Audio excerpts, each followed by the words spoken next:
It's ICU, and today I'm going to show you guys how to jailbreak the iPhone 3GS, iPhone 4 GSM models only, iPod Touch 3rd and 4th generation, as well as the 1st generation iPad. Now this does not work on the iPad 2 because both the Shatter and Lime Rain exploits were patched on the iPad 2, and Ionix exploit doesn't cover the iPad 2. And again, this is the jailbreak for 4.3.1, and it is untethered, which means you can turn it off and reboot it without having to plug it in and run something like iBooty to actually boot into that tethered state. So this is Windows only. If you guys want to see a Mac version of this, which would be Pwnage Tool, just remember to check out the link that's down below in the more info, and you guys can do pretty much the same exact thing that I am doing now. And again, that is for a tutorial for it. And the only reason why someone would want to use something like Snowbreeze or Pwnage Tool is if they actually wanted to preserve their iPhone baseband so then they could unlock, or if they just wanted to start fresh and do a clean restore. So that being said, I will also have a link down below in the more info for a Red Snow tutorial, because Red Snow is much easier, it's a lot faster, and it's just more user friendly. So again, this is Windows only, and I am actually on a Mac, but I have Windows running in a virtual machine right here. So I do have Windows 7, as you can see, and I'm going to go ahead and show you guys how to do it. What you're going to do is follow the link that's down below in the more info. We'll have all the written instructions as well as the download links there. And once you have Snowbreeze downloaded and on your desktop, what you're going to do is just right click it and go to Properties and make sure that the compatibility is set to run this program in compatibility mode for Windows XP Service Pack 2, and also check off Run this program as an administrator and hit Apply and OK. And again, you only have to do that if you are on Windows 7 or Windows Vista. Once that is done, you can simply double click on it to open it up and just hit yes once it asks you if you're sure you want to open it. Now when you get to this screen, just hit OK and then hit Close Credits. Now once you're here, just hit the blue next arrow, and if you do not already have your firmware downloaded, you can just click right here where it says IPSWs can be downloaded by clicking here, and it will automatically open up the default website that pretty much everybody uses to download firmwares for their device, and I use this website and I recommend using this website. So in order to use it, just click on the bar right here and you can select your device, and again we want to do this for 4.3.1.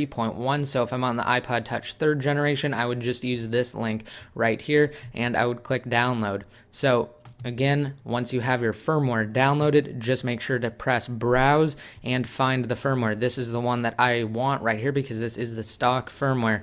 And then I'm just going to go ahead and hit open, and then it will go ahead and identify the IPSW, and once it has finished, it will automatically detect your iDevice and it'll put it right there so you know that you do have the right firmware for your device. And then hit continue, and from there we want to do expert mode.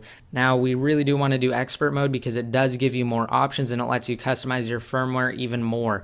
Now also keep in mind that every single one of these modes preserves your baseband. The only reason why you'd want to do baseband preservation mode is if you actually just wanted to simply update your iPhone firmware and not jailbreak it. So that was just intended for people who actually wanted to kind of test out the newer firmware.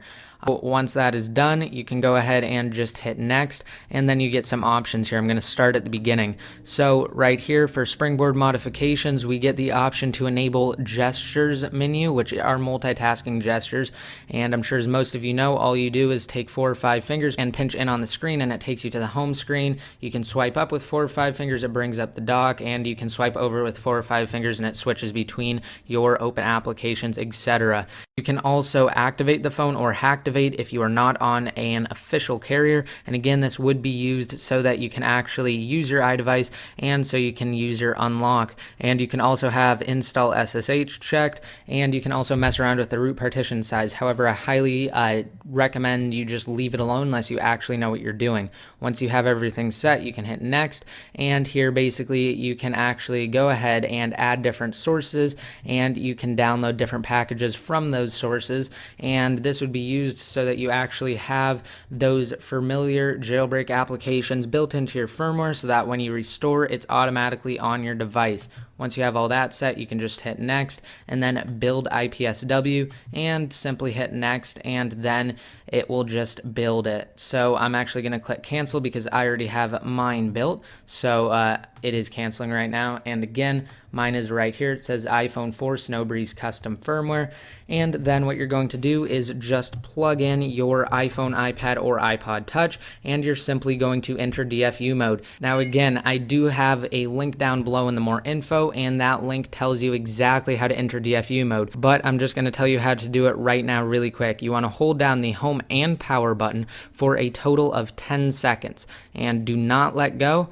But once that 10 seconds is up, let go of the power button and continue holding the home button for roughly 20 seconds, and it should enter DFU mode. Now, once DFU mode has been entered successfully, iTunes will pop up if it's already open, and if it's not open, you can go ahead and open it up at this point, and it says iTunes has detected an iPhone in recovery mode. You must restore this iPhone before it can be used with iTunes. So I'm just going to hit OK, and then what you want to do is hold down Shift and click Restore, so that way you can browse for that custom firmware. And again, mine is right here on my desktop, and then just hit open, and then it says iTunes will erase and restore your iPhone and verify the restore with Apple, and then you just hit restore and it will continue on with the restore. Now I'm just going to actually cancel the restore because I don't want my device restored, because I am actually happy with my iPhone, which is jailbroken with Red Snow at the moment. So I also wanted to say that if you get a 1015 or a 1013 error towards the end, it can be anywhere from 2/3 done all the way up until like about 90% done.